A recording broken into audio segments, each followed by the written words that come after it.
Flying with animals has become easier over the years, and policies have changed to benefit emotional support dogs.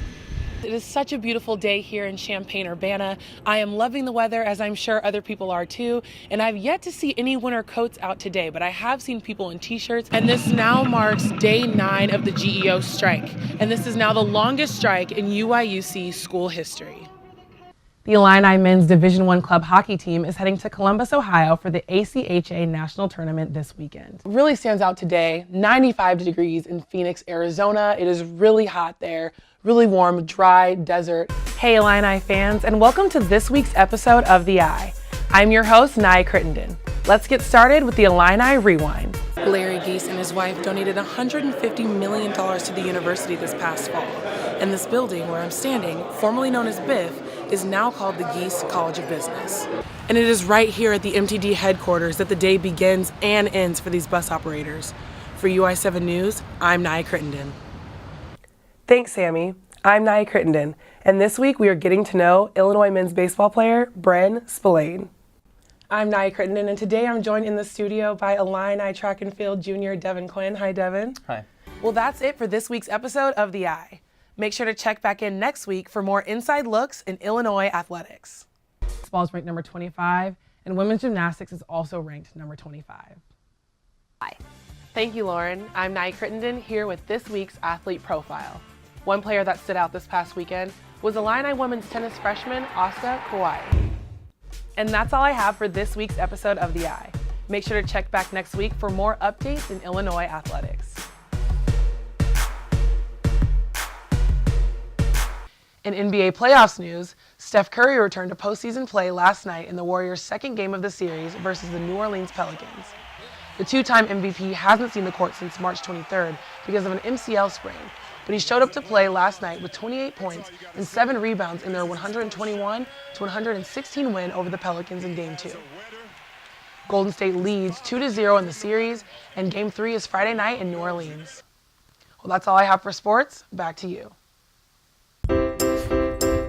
Emotional support animals are seen as a source of comfort. For many, they provide security, companionship, and love for individuals suffering from mental or emotional illnesses or disabilities. Alicia Rauch says she has been a pet owner for 15 years. She and her husband Ryan Rauch own 3 Chihuahuas, Pablo, Mila, and Rook. Pablo, who has epilepsy, is her emotional support dog.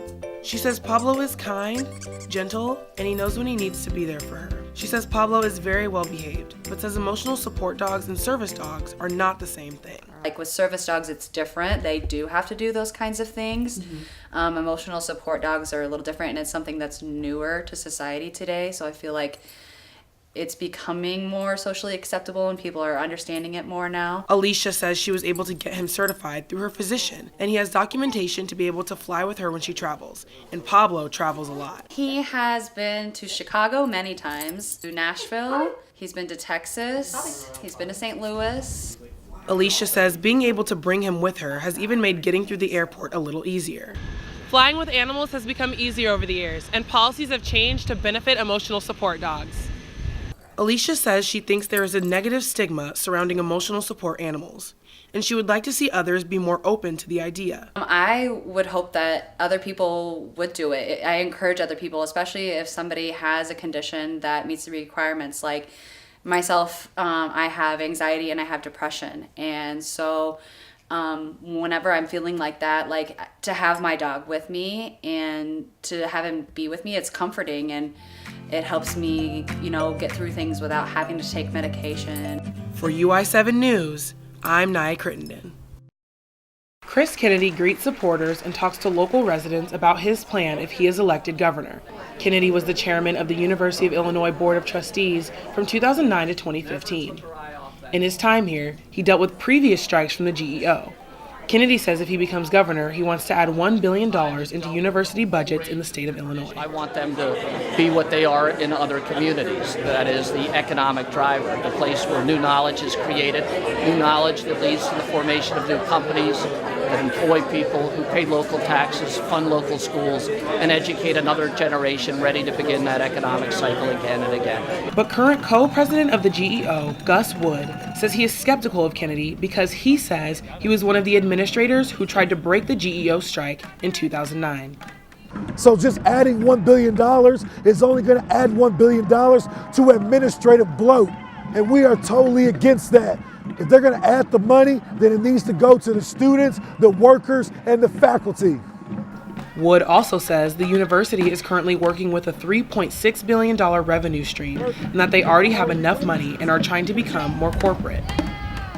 They're trying to transform the university into a corporate model, and that means taking tuition waivers away from graduate employees. That's one of the first things that they are trying to do, and our strike is stopping them from doing that. And this now marks day 9 of the GEO strike, and this is now the longest strike in UIUC school history.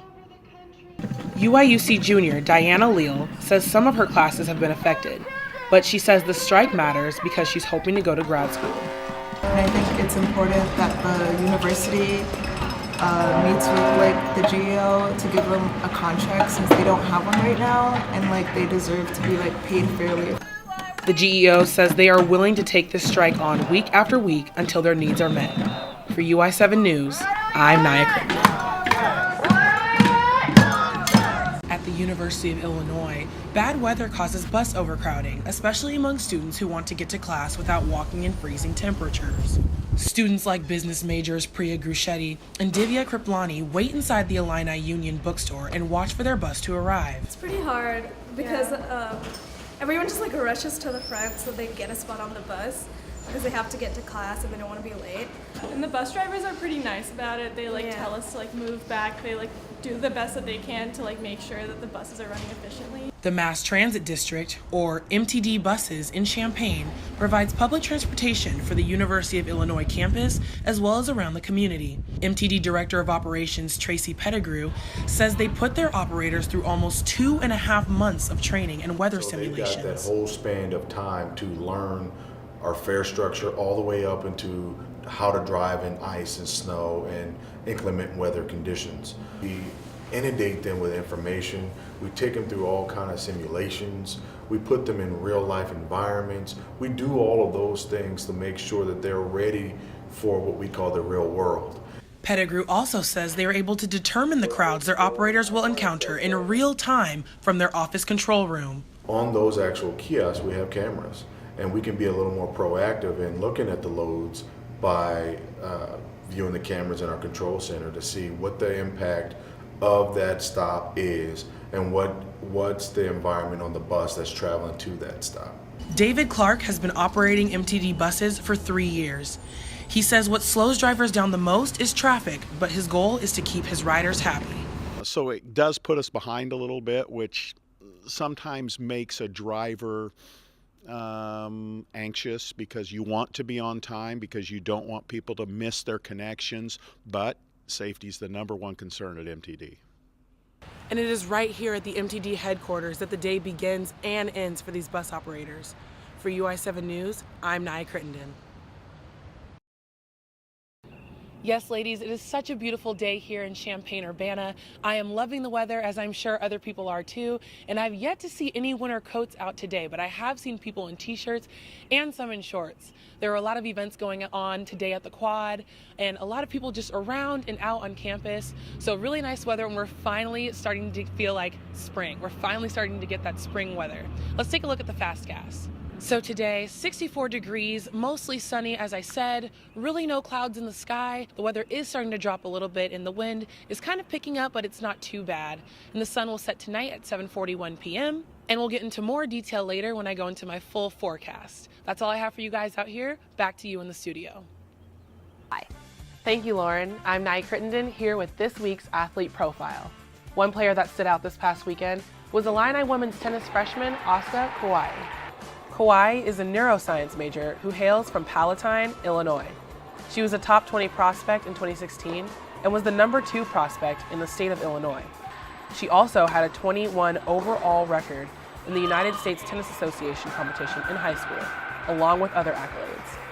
She made her college debut this past weekend, where the Illini women's tennis team swept its doubleheader to open their 2018 dual match season. On Sunday morning, Hawaii clinched her singles victory against Florida State University in a close 2-set match. Keep your eye on this Illini. Her season is just getting started. Thanks, Sammy. I'm Naya Crittenden, and this week we are getting to know Illinois men's baseball player Bren Spillane. Hailing from Wheeling, the 6'5" Illinois native Bren Spillane has picked up some pretty big accolades in the past week. Coming off of a 3-game series sweep at Northwestern, the Illinois baseball team is on a 5-game winning streak, and Spillane has done his part to contribute. He led his team this week in average, slugging, on-base percentage, and doubles. In the last game of the series on Sunday, Spillane led Illinois with 3 hits. He hit .600 for the series with 2 doubles, a homer, 4 walks, 4 runs, and 3 steals. He was also named the NCAA Player of the Week and was one of 8 named as Collegiate Baseball Newspaper National Players of the Week. He earned his 2nd straight Big Ten Player of the Week award and the Illini's 4th in a row this season. And lastly, he was named the National Collegiate Baseball Writers Association Player of the Week, the 3rd Illinois player in program history to earn the prestigious award. And that's all I have for this week's Getting to Know. Sammy, back to you.